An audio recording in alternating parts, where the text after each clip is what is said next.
Kicking it off with the time lapse, looking off towards the west, you can see we had wall-to-wall sunshine across the entire area today. Really a beautiful Sunday across the entire viewing area. Did get a little bit warm out there though as we hit 92 degrees for that daytime high. Of course, starting to cool off now that the sun has gone down to 71 here in town. 74 for both Sterling City and Robert Lee off to the north. Looks like the warm spot is Menard right now there at 75 degrees. Cool spot going to be just off to the west there in El Dorado, coming in at 70 degrees. And as we're looking at these temperatures, I mentioned it earlier, we broke that record today here in San Angelo of 91 degrees. Just hitting 1 degree above that 92, so definitely unseasonably warm.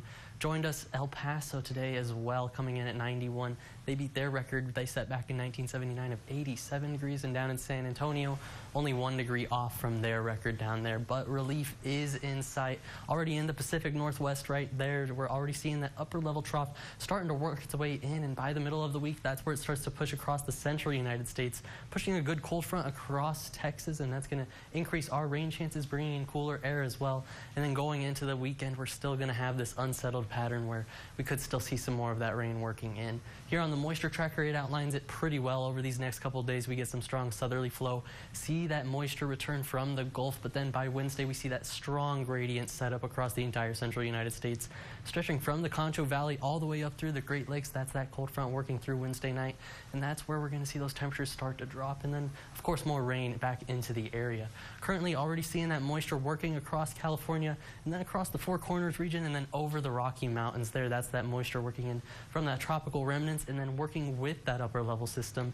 Zooming into Texas, you can see already getting some of that cloud cover well into the Panhandle, and even just a few of those clouds just north of the Concho Valley starting to push in, but still waiting on enough of that moisture and enough of that lift to get some more rain from this. That's really going to coincide more with the cold front that we're going to expect. Looking at the extended futurecast, you can see how we're going to start to get more moisture in here. Some of those light shades of greens are definitely not going to be looking at rain, more so the Virgo where rain doesn't hit the ground, or maybe just cloud cover. But then by Wednesday night into Halloween on Thursday, that's where we start to get some more heavier, deeper, or darker green pockets there, and that's where we could see some of those rain showers with this GFS model.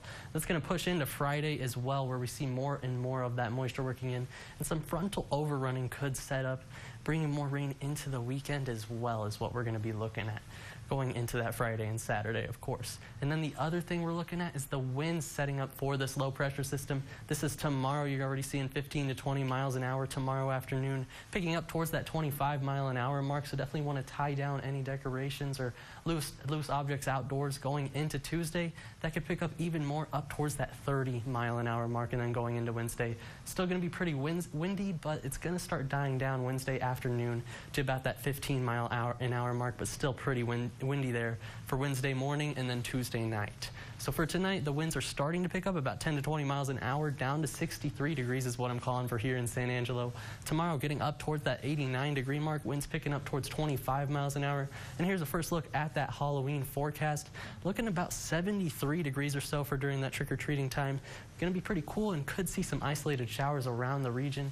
And as we go into this 7-day forecast, that's what we're going to see with that cold front pushing through there on Wednesday, just about a 10-degree drop. And then going into the weekend, those rain chances increase from 30% to about 40%, or if not 50%, with those temperatures looking pretty cool. That's all for your 7-day forecast, but stick around for more KSAN news after this break.